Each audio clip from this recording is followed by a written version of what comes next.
Okay, so to finish off then, I wanted to really talk a bit about the future of audiences Northern Ireland. And I certainly hope, having heard everything that we've had today, that that future is going to be a good and exciting one. And I think we can learn from some of the lessons, Rich, that you referred to earlier as we enter this new chapter for the organisation. For those of you who weren't here this morning, my name is Margaret and this is week 8 in my new role. For the last 12 years, I've been working for the BBC here in Belfast, but also in London and Manchester.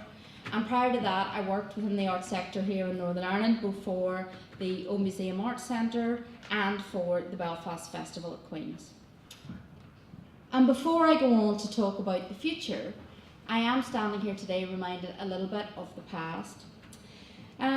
When I worked at the Belfast Festival at Queen's, I was one of the founding members of the Belfast Arts Marketing Group, and I see some of the other founding members here in the room today. And I think it's fair to say that all those years ago, we presented what was probably one of the first audience development days in Belfast. There was about 40 of us.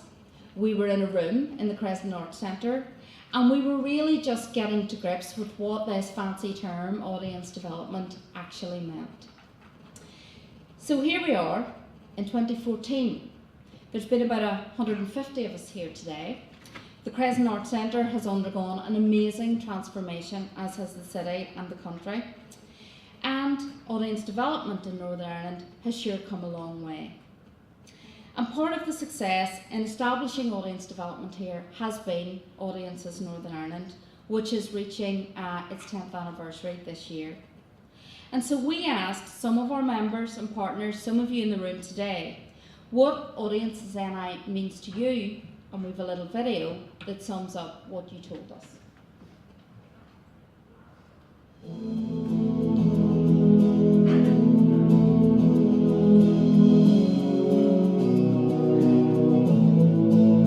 Three words: training, support. You all right, Adrian?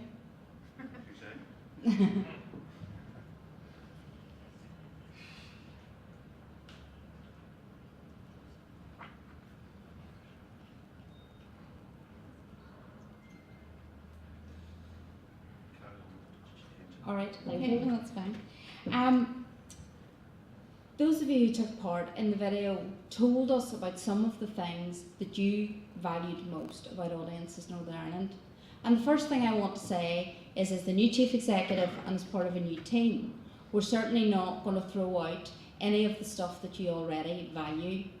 But it is important that we change. It is important that we innovate.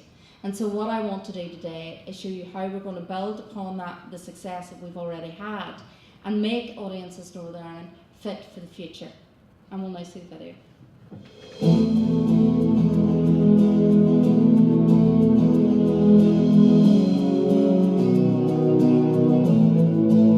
Three words: training, support, and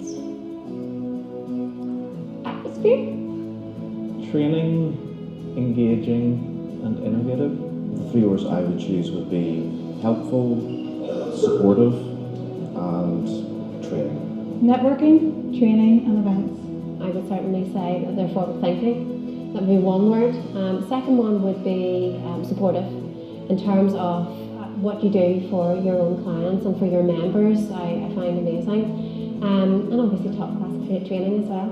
Test drive the arts. Training, networking, and scones. The words that we've chosen are changing, developing, and creating possibilities for the future.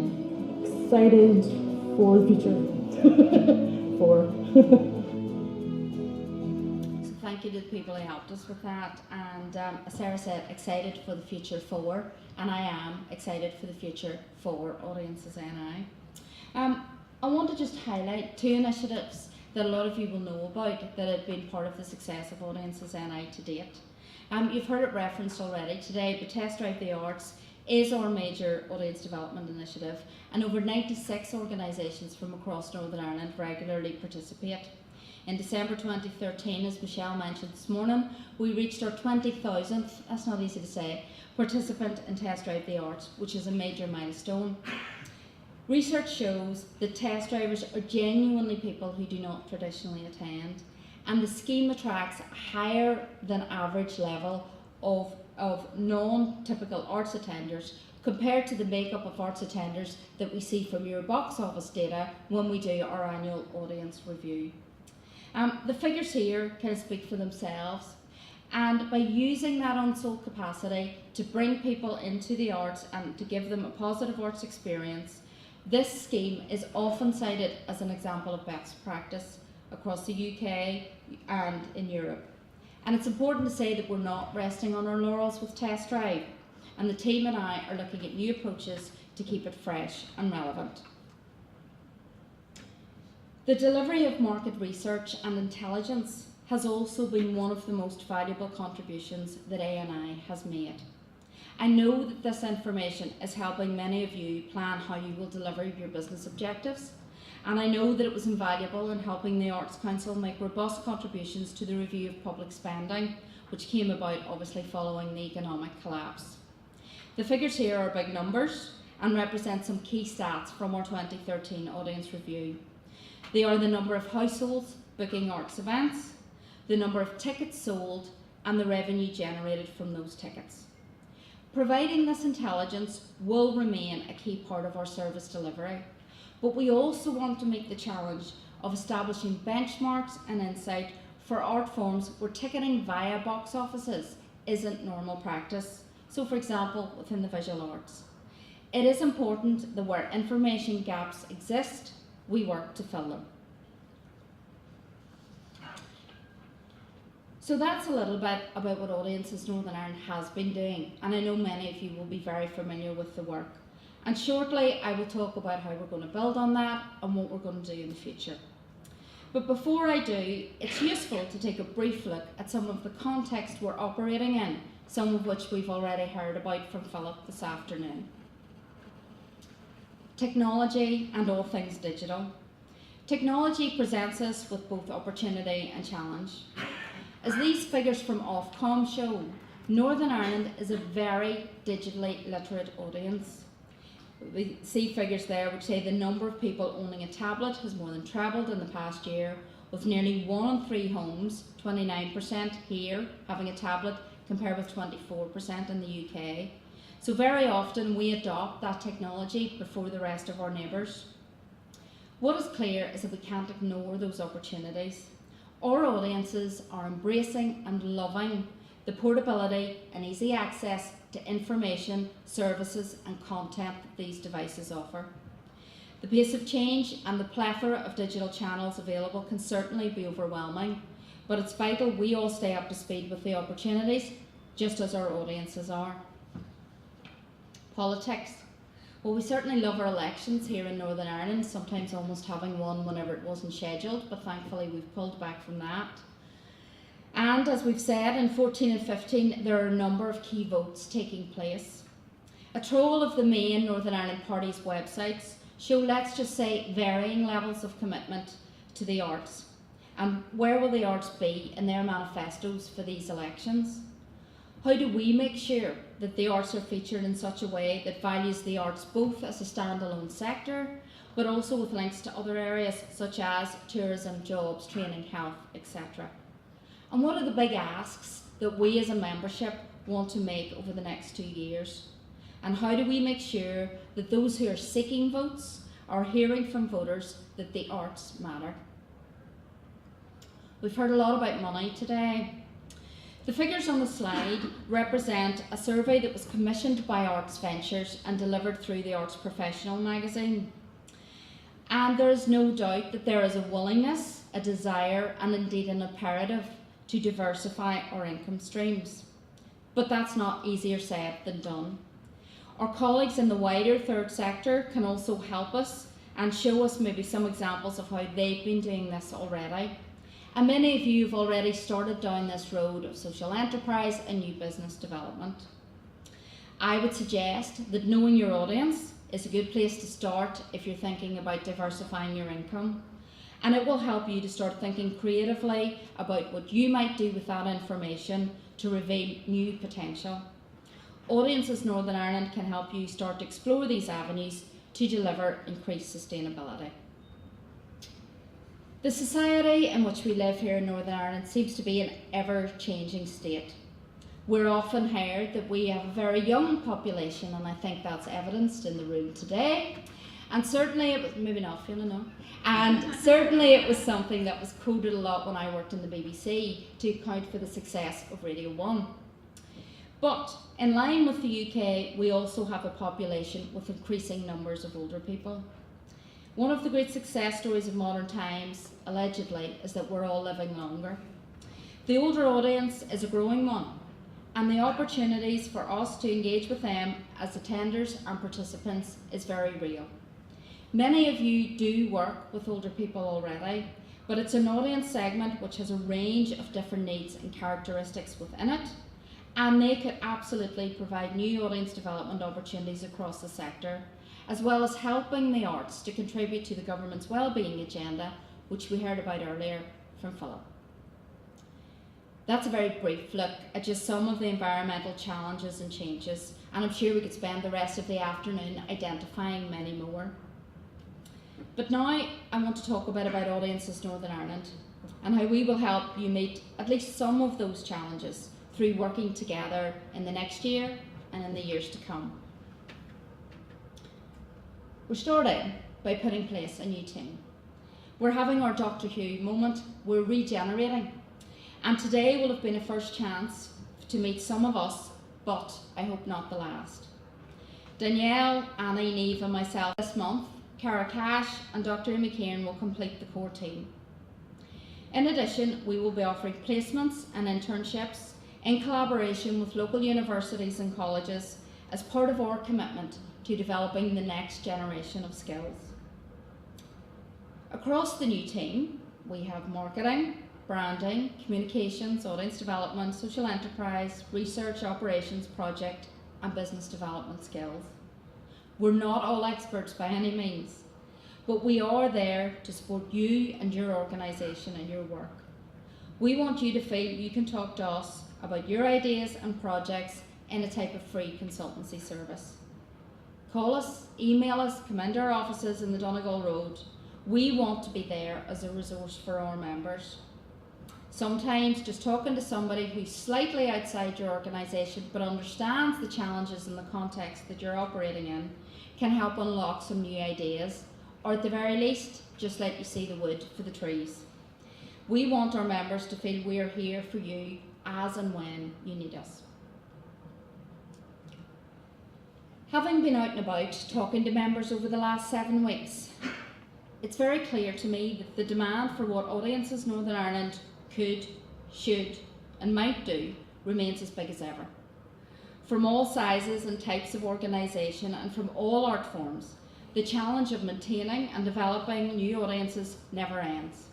Not to mention the various remits and requirements of statutory funders, trusts and foundations and businesses who engage with the arts. The need for an organisation to take a strategic approach to audience development across the sector remains, and now is the time to build on previous work to take this to the next stage. It's also clear that our theme for today of collaboration is very much in the air, even if sometimes it's called different things. As I said earlier, prior to joining Audiences Northern Ireland, I worked for the BBC, and most recently I was based at BBC North, based in Media City. This was a very new project for the BBC and involved relocating key brands and content areas to Salford, just outside Manchester. You may have seen some of the press coverage. One of the fundamental principles of BBC North is working in collaboration. Now, asking the highly committed and very experienced producers and directors from BBC Sport to work with colleagues from CBBC and CBeebies on ideas for the 2012 European Football Championship may seem like a foolish idea. And I can tell you there was a degree of resistance. But the collaboration resulted in better content for audiences, special programmes aimed at younger audiences, new talent exchanges to give BBC staff a chance to build their production and presentation skills, and a continuing relationship that has developed a legacy programme called Get Inspired, there is a website, to get people involved in sports near them, promote well-being and fitness, and maybe even discover the next Olympic champion. Those ideas would not have happened without collaboration, and there are many more examples that I was part of when I worked in BBC North. Collaboration was not a natural approach for many of these content makers, but where it has been embraced, it has worked for them and, crucially, their audiences. Like many of you, I was very impressed by the collaborations between arts and business as evidenced at the A&BNI Awards recently. These collaborations have moved way beyond a company logo and marketing materials, and examples on the night range from employee engagement programs to teaching children about the good side of banking. Mary Trainer Nagali and I have already agreed that better working between Audiences NI and Arts and Business NI is a positive approach. And to begin, we're jointly hosting a training event in May, which you will see detailed within your conference pack. I also, a couple of weeks ago, went to the Crescent Arts Centre to see a film that Do Dance had made about one of their recent projects, Back to the Wall.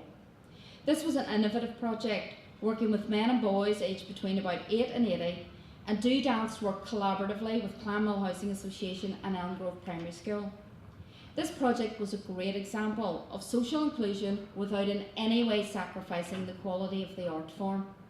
And the audience that was there with me a couple of weeks ago would have delighted any current DCAM minister. Audiences Northern Ireland have also been collaborating with a number of venues and organisations in our current Hitchhikers project. We're taking 40 people from different communities across the city to 6 very different arts experiences. And we're working with the relevant venues and organisations to make those non-attenders feel welcome, comfortable and relaxed, through introductions to the organisations themselves and then to the work they are about to see.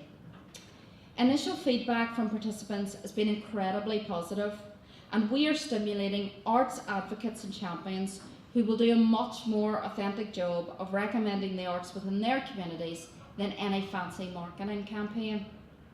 The shared ticketing project is another example of meeting a challenging remit via collaboration, and Audiences NI is still working on this project, and I will have an update on that in a few weeks. So there's lots to do, lots happening, and Audiences Northern Ireland, like all of you, needs to find some way of prioritising our resources, and we're going to do that in 3 ways. We're going to identify themes that run across the sector and that are common to a lot of you.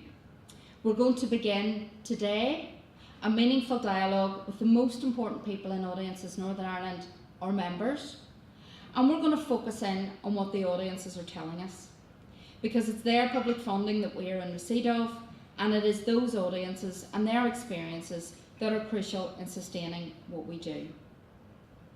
So let me expand a bit on our themes.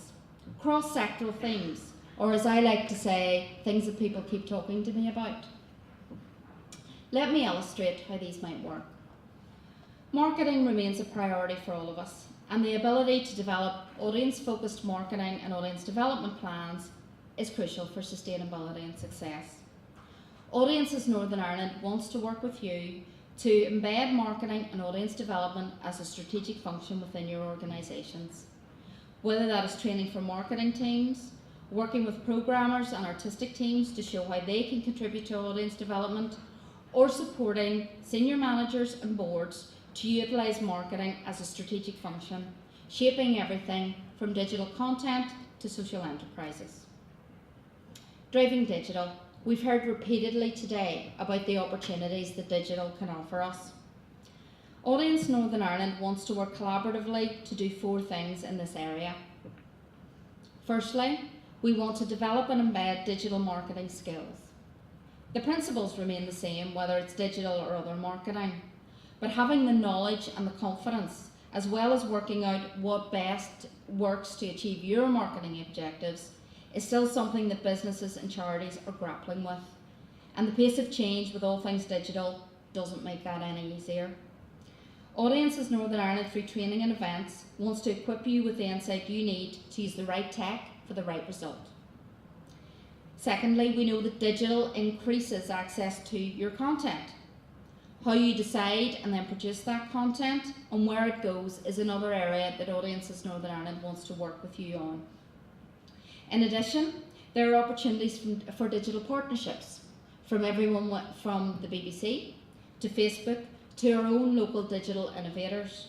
And as a sector, we need to find ways of accessing that expertise. And finally, digital communications. The days of print media are over, or are they, really? And if so, what else is out there that we need to use as comms channels? These 4 aspects of driving digital will be addressed across 14-15, and a rebooted Digital Day and Digital Review will be 2 key ways of delivering this.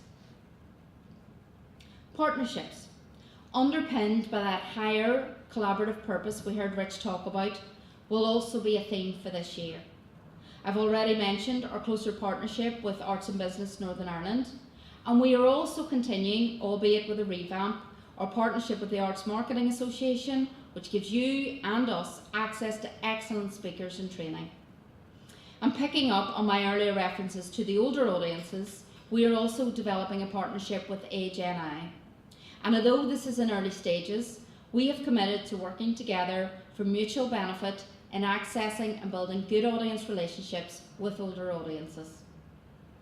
Finally, Audiences Northern Ireland is eager to make creative connections beyond the arts sector, to our cousins in the creative industries, to the museum sector and to tourism, with better connections to Visit Belfast, Visit Derry and NITB. In addition, as the first call for European funding via Creative Europe is about to close, Audiences Northern Ireland wants to continue to develop projects across Europe as we have been doing to date. We want to be able to showcase the best of audience development practice that Northern Ireland has to offer and to learn from our European neighbours. I am pleased to note that audience development is a key priority for Creative Europe funding, and we are part of an application in the first round with Audiences Europe Network.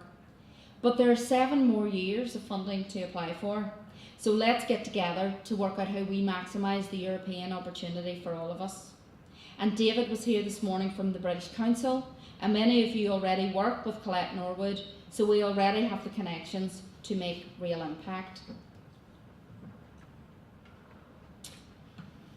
You'll have heard me refer to Audience Northern Ireland members a lot today, and I hope you realise that is because you are our #1 priority, and the new team really want to reconnect with our members in the coming year. As I said earlier, we want to be an extension of your team, whether that's your team of 20 or your team of you. But as well as that informal support at the end of a phone, we also want to begin a real dialogue with our members through a number of concrete ways. Firstly, I would ask that you all use your membership entitlement. Every member at all levels is entitled to attend at least some of our training programme, and if you want to attend more training, the fees are small. Audience Northern Ireland training has been flagged by many of you as a really valuable resource, and we saw that highlighted repeatedly in the video earlier. I understand that sometimes getting away from the desk to attend can be a real challenge, so we will commit to get as much of our training as possible condensed into digital snapshots that will be available on our website and via social media. We'll also be piloting online training, which means you can take part in a live training session without even having to leave the office. Membership also entitles you to research days, and again, many of you do avail of that, but maybe some of you are unsure how to do that and what to ask for. That's not a problem. Just call us, and especially Amy, whenever she starts on the 24th of March, and we can talk through what the options are. There's also our My Emma e-marketing service, which again, all members can work with Neve to get up and running. And I think it was the Nerve Centre who highlighted this morning that while we all might think the kind of e-marketing is old hat, actually it can really deliver scale and really deliver results. We are looking at our membership packages and how we might develop a strand for individual artists and practitioners and offer some bespoke services for them. And I'd be very keen to know what you think of that idea. So for existing memberships, please use your membership this year. And if you're not a member, please give us a call, especially Danielle, and see how being part of Audiences Northern Ireland could do for you. There are also a number of opportunities for you to have your say coming your way.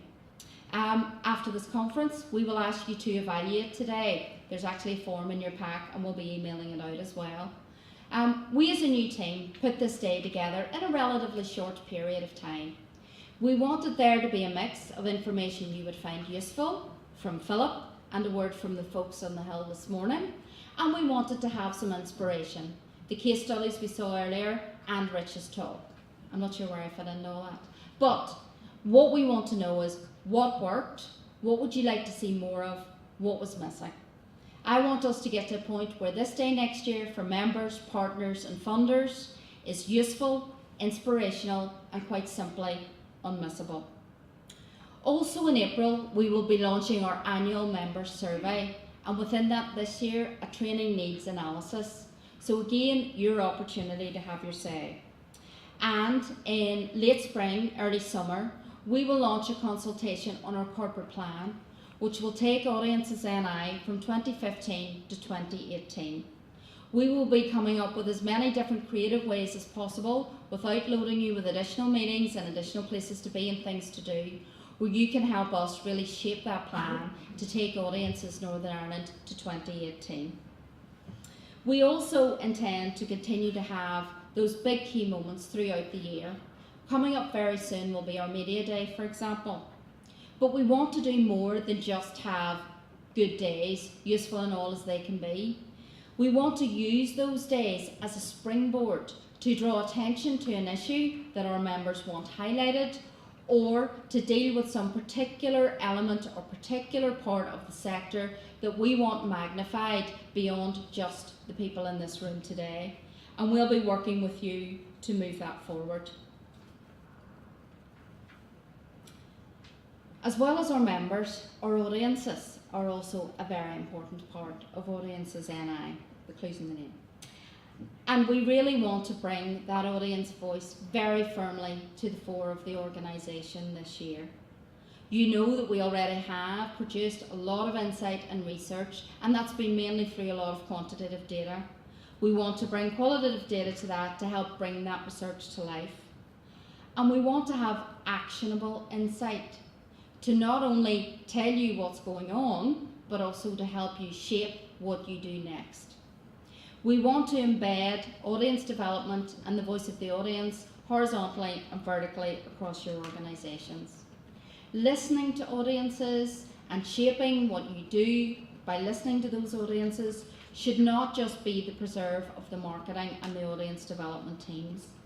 And if you're struggling to be the voice of the audiences at your table, then we're here to help. So to summarise, change and challenge, just life. That's the way it is, and I think we've heard that time and time and time again today. But Audiences Northern Ireland has gone out and deliberately assembled a team to help you meet some of those challenges. We want to, and we can only, work collaboratively with you going forward. We do need to prioritise, but we want you to help us shape that plan. And I've outlined some ideas today, but there is still room to work with you to shape that plan. And we absolutely commit to regular and meaningful communication with all of our members, current and future. So in conclusion, I'll leave you with a quote from the late Seamus Heaney. I know that you all have plenty of gumption and there's plenty of sharp minds in this room. So I look forward to coming back here next year when you can assess what I've said, but more importantly, what we've done. Thank you. And finally, I would like to thank you. There isn't a conference without delegates. There isn't an Audiences Northern Ireland without members. And I'd like to thank you for working with us for the last 10 years and I look forward to working with you. I don't know if it'll be for the next 10 years, but we'll certainly give it a go in the days, weeks and months to come. Thank you very much and have a safe journey home.